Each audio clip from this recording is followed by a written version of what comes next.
Hello दोस्तों, नमस्कार। बात कर लेते हैं आज के दिन भर की सारी बड़ी खबरों की दोस्तों, जहां पर आज एक से एक बेहतरीन खबर निकलकर सामने आ रही है। क्या नेपाल में फिर एक बार लौटेगी हिंदू राजशाही? बताएंगे दोस्तों। भारी प्रदर्शन के बीच नेपाल की राष्ट्रीय प्रजातंत्र पार्टी खुलकर राजशाही का कर रही है समर्थन। दोस्तों, सबसे बड़ी और एक्सक्लूसिव जानकारी आपको बताने वाले हैं। क्या कम्युनिस्ट शासन का पूरी तरीके से हो गया है अंत? क्या राजशाही की होगी वापसी? सबसे पहले आपको बताएंगे आखिर ऐसा क्या रहा कि मात्र 20 से 28 साल के लड़कों ने ही, यानी जेनजीज ने ही नेपाल की सरकार को गिरा दिया दोस्तों, और चुन चुन करके सरकार में रहे मंत्रियों को लात और घूसों से मारा। इसी बीच जो चौंकाने वाली खबर आपको बताएंगे वो ये कि क्या शेख हसीना की ही तरह ओली भी मांगेंगे भारत से शरण? क्या ओली भी भारत में शरण लेकर रहेंगे? बताएंगे क्या कहते हैं। नेपाल से निकली ये खबर तो वही ओली के इस्तीफे के बाद एक्शन में आई नेपाली सेना। दोस्तों, बताएंगे कैसे प्रदर्शनकारियों को दे दिया फाइनल अल्टीमेटम, जिसके बाद पूरे नेपाल में मच गया तहलका। बताएंगे क्या कहा सेना ने। तो वहीं इस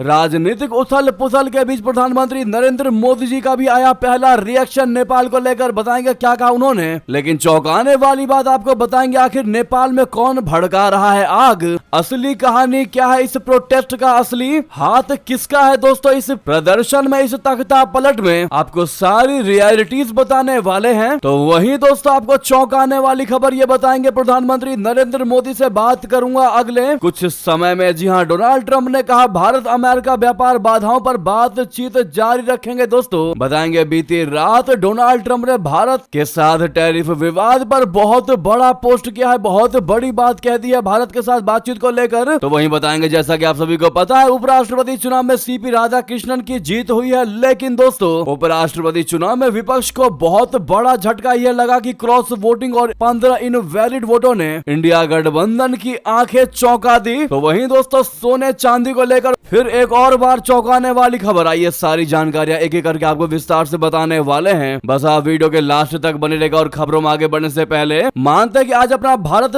तटस्थ रहा, अमेरिका के सामने मजबूती से खड़ा रहा। इसी वजह से सुपर पावर अमेरिका तक को भारत के सामने झुकना पड़ेगा और पड़ा है। तो इस वीडियो को लाइक करके, चैनल को सब्सक्राइब करके, बेल आइकन दबा के कमेंट में जय हिंद कह दीजिएगा। तो दोस्तों, बात कर लेते हैं पहली सबसे बड़ी खबर की, जहां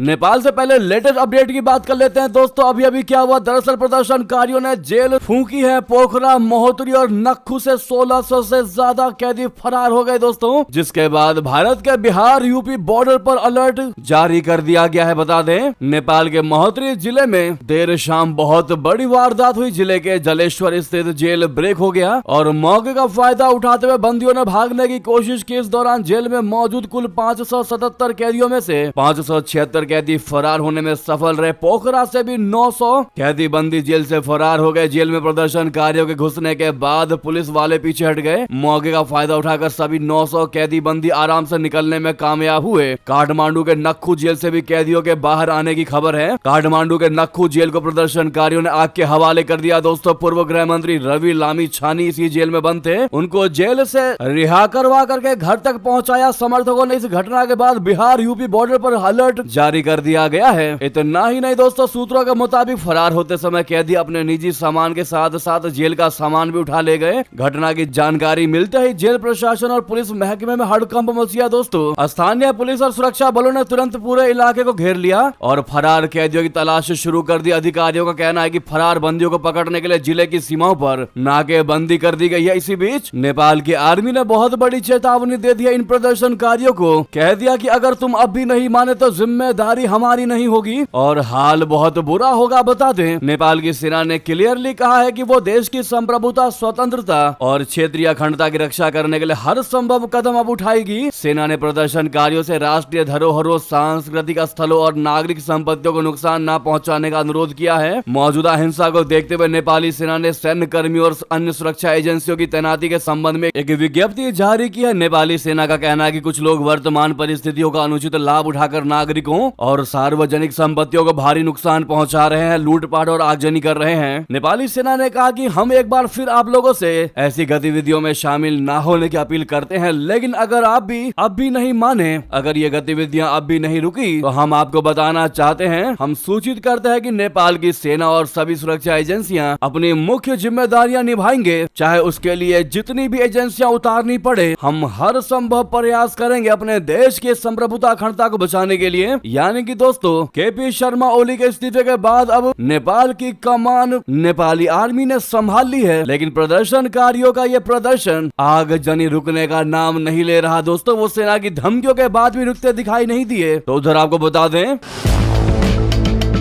नेपाल में इस राजनीतिक उथल पुथल के बीच प्रधानमंत्री नरेंद्र मोदी जी ने भी अपना रिएक्शन दिया है। दोस्तों, पहला रिएक्शन कह दिया कि हम बारीकी से नजर रखे हुए हैं। बता दें, प्रधानमंत्री नरेंद्र मोदी जी ने दरअसल एक्स पर नेपाली भाषा का इस्तेमाल करते हुए नेपाली भाषा में ही नेपाल के लोगों के लिए एक संदेश लिख दिया। हिमाचल प्रदेश और पंजाब से लौटने के बाद उन्होंने कैबिनेट कमेटी ऑन सिक्योरिटी की बैठक में नेपाल की वर्तमान स्थिति पर विस्तार से चर्चा की। उन्होंने लिखा, जैसा कि आप सामने देख पा रहे हैं दोस्तों, उन्होंने लिखा कि आज हिमाचल प्रदेश और पंजाब के दौरे से लौटने के बाद कैबिनेट कमेटी ऑन सिक्योरिटी की बैठक में नेपाल के घटनाक्रम को लेकर विस्तार से चर्चा हुई। नेपाल में हुई हिंसा हृदय विदारक ये जानकर बहुत पीड़ा हुई कि इसमें अनेक युवाओं की जानें चली गई। नेपाल की स्थिरता, शांति और समृद्धि हमारे लिए अत्यंत महत्वपूर्ण है। मैं नेपाल के अपने सभी भाई बहनों से विनम्र अपील करता हूं कि वे शांति व्यवस्था को बनाए रखें। तो वहीं दोस्तों, सबसे बड़ी और चौंकाने वाली खबर की बात कर लेते हैं। शेख हसीना की तरह क्या ओली भी मांगेंगे भारत से शरण? बता दें, भारत के पड़ोसी मुल्क पिछले कुछ समय से लगातार राजनीतिक और सामाजिक उथल पुथल से गुजर रहा है। दोस्तों, पहले श्रीलंका में वित्तीय संकट और जनता के विरोध के चलते राजपक्ष परिवार का पतन हुआ। फिर बांग्लादेश में बड़े विरोध प्रदर्शन के चलते तख्ता पलट हुआ। शेख हसीना को इस्तीफा देने के बाद देश छोड़कर भागना पड़ा और अब नेपाल में प्रधानमंत्री केपी शर्मा ओली ने लगातार विरोध प्रदर्शन के दबाव में इस्तीफा दे दिया। इस्तीफा देने से पहले ओली ने कहा था कि कुछ भी हो जाए, चाहे मेरी सरकार गिर जाए, मुझे इस्तीफा देना पड़ जाए, मैं इस्तीफा देने को तैयार हूं, लेकिन सोशल मीडिया पर लगे इन बैन को नहीं हटाऊंगा जब तक ये कंपनियां हमारी बातें नहीं मानते। मैं देश को बर्बाद नहीं होने दूंगा।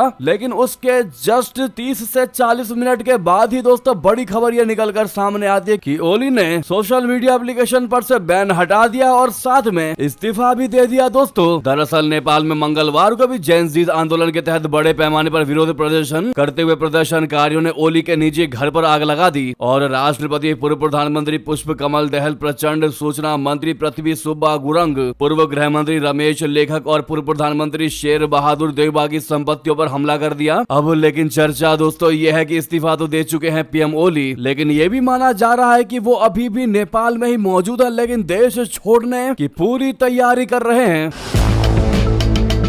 और वो किसी भी क्षण, किसी भी वक्त मौका देखकर नेपाल छोड़कर भाग सकते हैं। ऐसे में सबसे बड़ा सवाल ये उठ रहा है कि जिस तरह बांग्लादेश में तख्ता पलट के बाद शेख हसीना ने पड़ोसी देश भारत में ही शरण ले ली, वैसे ही केपी शर्मा ओली ने भारत से शरण क्यों नहीं मांगी? रक्षा विशेषज्ञ retired lieutenant general SL. Narasimhan ने बताया कि इस्तीफा दे चुके नेपाल के प्रधानमंत्री ओली ही अब ये तय करेंगे कि उन्हें शरण कहां पर लेनी है। हालांकि भारत आने के बारे में वो शायद नहीं सोचेंगे, क्योंकि जिस तरह से उन्होंने अपने पिछले कार्यकाल के दौरान नक्शे में बदलाव किया, लिपुलेख लिम्पियाधुरा काला पानी को लेकर उन्होंने भारत के साथ जैसा गेम खेलने की कोशिश की, ओली को पता है कि भारत उनको शरण देगा भी नहीं। और जैसा कि नोट में बदलाव किया, उसने इन क्षेत्रों को नेपाली नोटों में छाप दिया। उसके बाद विरोध के चलते वो भारत को अपना पहला विकल्प नहीं रखेंगे, वो किसी और देश में जाने के बारे में सोच रहे होंगे। वहीं भारत का रवैया रहेगा कि इस समस्या का हल नेपाल की जनता ही तय करे। ऐसे में जब भारत भी ये चाहता है कि नेपाल की जनता ही नेपाल के भविष्य को तय करे, ऐसे में दोस्तों सबसे बड़ी और चौंकाने वाली बात जो अब नेपाल से निकलकर सामने आ रही है इस प्रदर्शन के बाद, कि नेपाल में लौटने वाला है हिंदू राष्ट्र। दोस्तों, बताया जा रहा है कि कम्युनिस्ट शासन का अंत हो चुका है। तो सवाल ये उठ रहा है कि क्या राजशाही की होगी वापसी? बता दें दोस्तों, नेपाल में केपी शर्मा ओली सरकार के पतन के बाद नई व्यवस्था के संकेत मिलने लगे हैं। ओली को घोषित तौर पर चीन समर्थक नेता माना जाता है। हालांकि उनकी सरकार के पतन को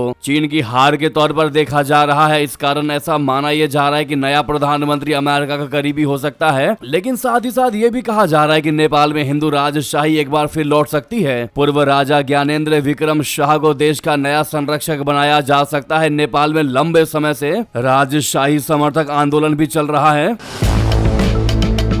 नेपाल में विरोध प्रदर्शन की जमीन लंबे समय से तैयार की जा रही थी। पिछले साल राजशाही समर्थक प्रदर्शनों को इसकी शुरुआत के तौर पर देखा जा रहा है। इन प्रदर्शनों में भी बड़ी संख्या में लोगों ने हिस्सा लिया था। हालांकि पहले पुष्प कमल दहल प्रचंड और बाद में केपी शर्मा ओली के नेतृत्व वाली सरकारों ने इन प्रदर्शनों को ताकत के दम पर कुचल दिया था। इसके बाद से ही लोगों में गुस्सा भरा हुआ था, जो जैन जी प्रदर्शनों के साथ फूट पड़ा। बता दें, नेपाल की राष्ट्रीय प्रजातंत्र पार्टी जो है यानी आरपीपी, वो खुलकर राजशाही का समर्थन कर रही है। बताया जा रहा है कि देश में हुए अधिकतर राजशाही समर्थक आंदोलनों को इस पार्टी का पूर्ण समर्थन प्राप्त था। राष्ट्रीय प्रजातंत्र पार्टी आरपीपी नेपाल में एक संवैधानिक राजतंत्रवादी और हिंदू राष्ट्रवादी दल है, जिसकी स्थापना 1990 में हुई थी और जिसका लक्ष्य राजशाही को बहाल करना और नेपाल को हिंदू राज्य घोषित करना है। आरपीपी के वर्तमान अध्यक्ष राजेंद्र लिंगदेन है और यह नेपाल की प्रतिनिधि सभा में 5वीं सबसे बड़ी पार्टी है। ऐसे में जिस प्रकार से नेपाली कहते नजर आ रहे हैं कि कम्युनिस्ट शासन का अंत हुआ और अब नेपाल में हिंदू राष्ट्र लौटने की अटकलें लगाई जा रही हैं दोस्तों, तो आपके हिसाब से नेपाल के लिए क्या बेहतर होने वाला है, क्या बेहतर होना चाहिए? क्या वाकई में राजशाही ठीक रहेगा नेपाल के लिए? क्या नेपाल को पूर्ण तरीके से हिंदू राष्ट्र होना चाहिए? दोस्तों, इसका जवाब आप लोग कमेंट में लिखकर जरूर दीजिएगा, क्योंकि चीन समर्थित ओली की सरकार की तो हालत खराब कर ही दी नेपाली इन जेनजीज लोगों ने, जिसका अपना भारत सीधा सीधा नहीं भी तो इनडायरेक्टली समर्थन दे ही रहा है। और क्लियरली कहा गया है कि इसका फैसला नेपाल की जनता करेगी, वो ज्यादा बेटर होगा। ऐसे में हमारा जो ये सवाल है दोस्तों कि क्या हिंदू राष्ट्र लौटना चाहिए नेपाल में, इसका जवाब आप लोग जरूर दीजिएगा। भारी मात्रा में कमेंट कीजिएगा और जितना ज्यादा हो सके इस वीडियो को शेयर कीजिएगा जहां पर भी आपका ग्रुप हो, ताकि हर कोई इस खबर को समझकर अपनी राय दे सके। लगे हाथ दोस्तों, सामने लाइक का बटन है, अभी तक आपने लाइक नहीं किया है तो इस खबर के लिए एक लाइक तो बनता है दोस्तों, तो लाइक कर दीजिएगा। दोस्तों, आपको बताते हैं आखिर नेपाल में इस प्रदर्शन के पीछे की और क्या क्या असली वजह है।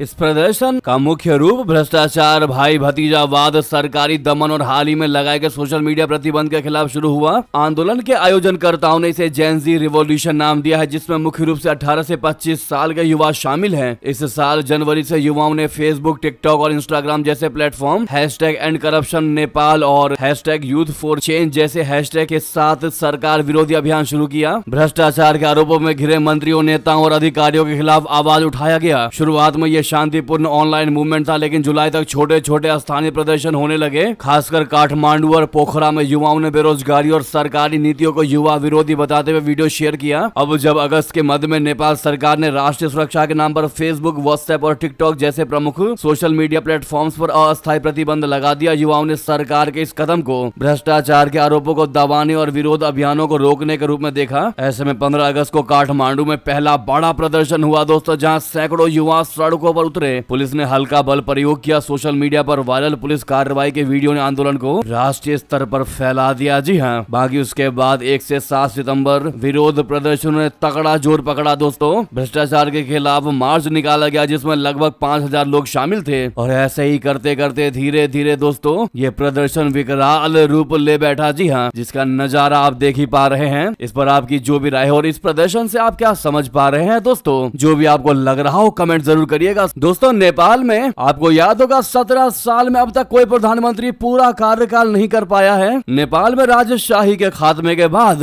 17 साल बीत चुके हैं दोस्तों, और आज तक कोई भी प्रधानमंत्री अपना कार्यकाल को पूरा नहीं कर पाया। नेपाल में 2008 में राजशाही सत्ता से बाहर हुई थी। पुष्प कुमार दहल प्रचंड देश के प्रधानमंत्री बने थे, लेकिन दहल की सरकार भी अपना कार्यकाल पूरा नहीं कर पाई थी। तो ये इतिहास रहा है नेपाल का। अब ऐसा लगता है कि वाकई में राजशाही ही चलने वाला है नेपाल, और इसीलिए वो बना है कि वो हिंदू राष्ट्र के साथ राजशाही में ही खुश रह सकते हैं। आपकी इस पर क्या राय है दोस्तों, जरूर बताइएगा। साथ ही साथ बता दें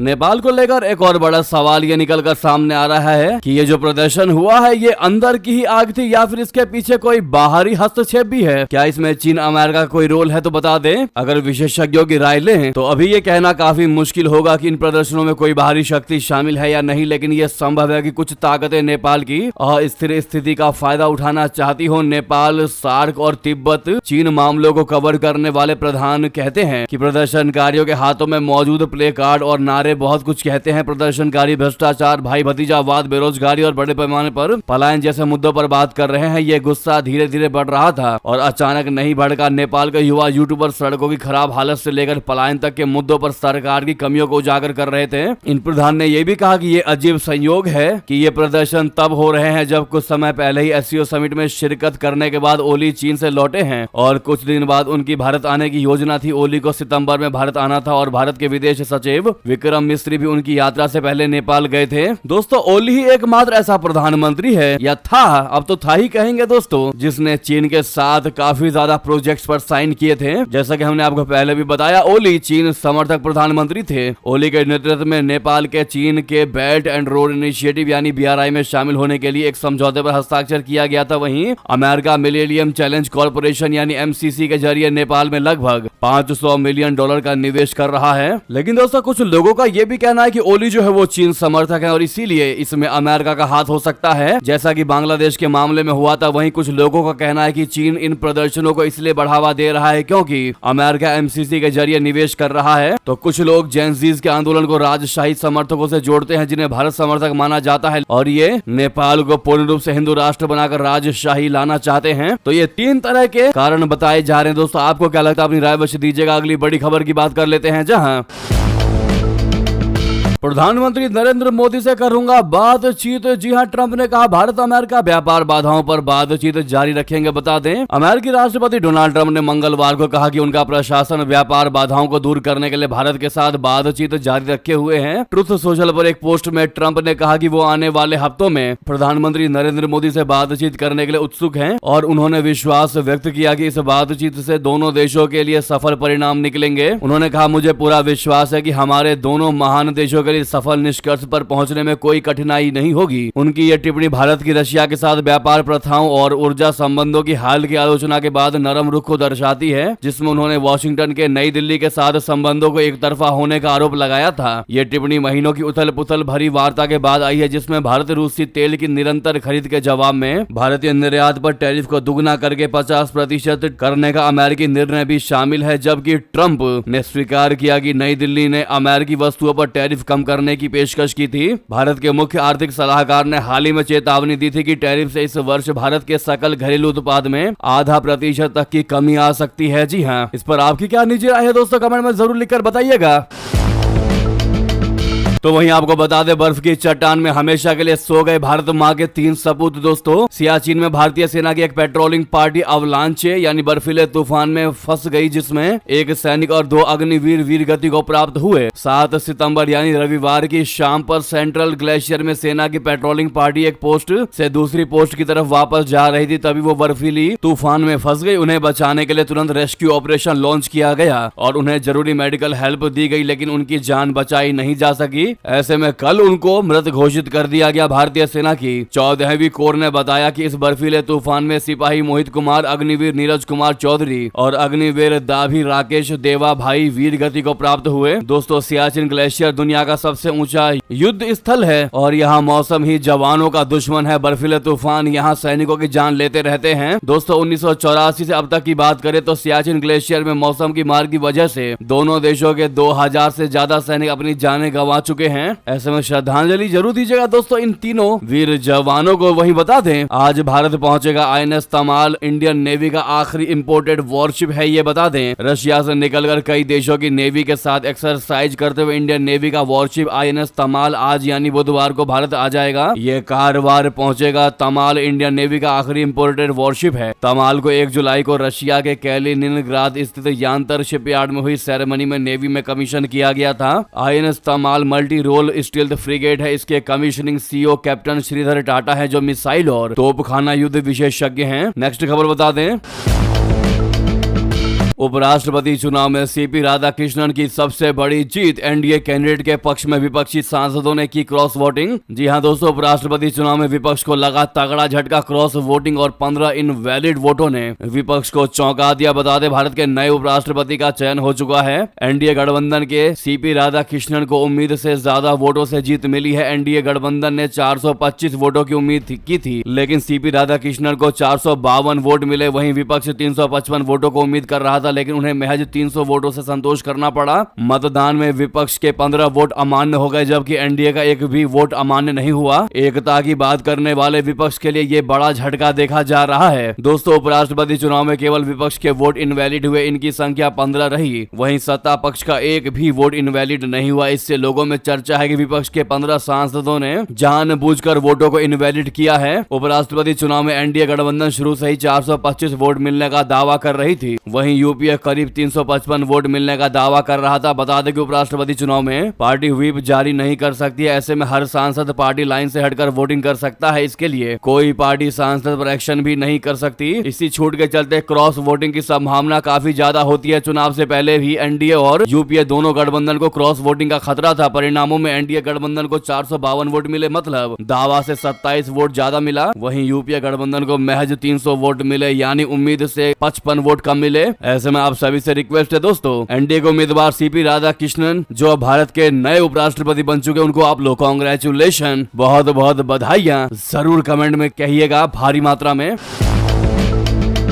इतना ही नहीं दोस्तों, जगदीप धनखड़ ने पहली बार उपराष्ट्रपति राधाकृष्णन को दी बधाई। जी हां, पद छोड़ने के बाद पहली बार उनका आया बयान। बता दें, पूर्व उपराष्ट्रपति जगदीप धनखड़ ने मंगलवार को अपने उत्तराधिकारी सीपी राधाकृष्णन को शुभकामनाएं दी। धनखड़ ने कहा कि उनके व्यापक अनुभव से उपराष्ट्रपति का पद और अधिक गौरव प्राप्त करेगा। जुलाई में पद छोड़ने के बाद धनखड़ का ये पहला सार्वजनिक बयान था। राधाकृष्णन को लिखे एक पत्र में धनखड़ ने कहा कि इस प्रतिष्ठित पद पर आपका आसीन होना हमारे राष्ट्र के प्रतिनिधियों के विश्वास और भरोसे को दर्शाता है। उन्होंने कहा कि सार्वजनिक जीवन में राधाकृष्णन के व्यापक अनुभव को देखते हुए उनके नेतृत्व में यह पद निश्चित रूप से और भी अधिक सम्मान एवं गौरव प्राप्त करेगा। जी हां, वहीं प्रधानमंत्री नरेंद्र मोदी जी ने भी उनकी जीत पर रिएक्शन दिया। प्रधानमंत्री नरेंद्र मोदी जी ने चुनाव के नतीजे सामने आने के तुरंत बाद सोशल मीडिया प्लेटफॉर्म एक्स पर पोस्ट करते हुए कहा कि सीपी राधाकृष्णन एक बेहतरीन उपराष्ट्रपति होंगे। उन्होंने लिखा कि थिरु सीपी राधाकृष्णन जी को 2025 के उपराष्ट्रपति चुनाव में विजयी होने पर बहुत बहुत बधाई। उनका जीवन सदैव समाज सेवा और गरीबों और वंचितों को सशक्त बनाने के लिए समर्पित रहा है। मुझे विश्वास है कि वे एक उत्कृष्ट उपराष्ट्रपति होंगे जो हमारे संवैधानिक मूल्यों को सुदृढ़ करेंगे और संसदीय संवाद को आगे बढ़ाएंगे। जी हां, तो वहीं दोस्तों, कांग्रेस अध्यक्ष मल्लिकार्जुन खड़गे ने भी राधाकृष्णन को बधाई दी और उम्मीद जताई है कि नए उपराष्ट्रपति सत्तारूढ़ दल के दबाव के सामने नहीं झुकेंगे। नेक्स्ट खबर की बात करते हैं, जहां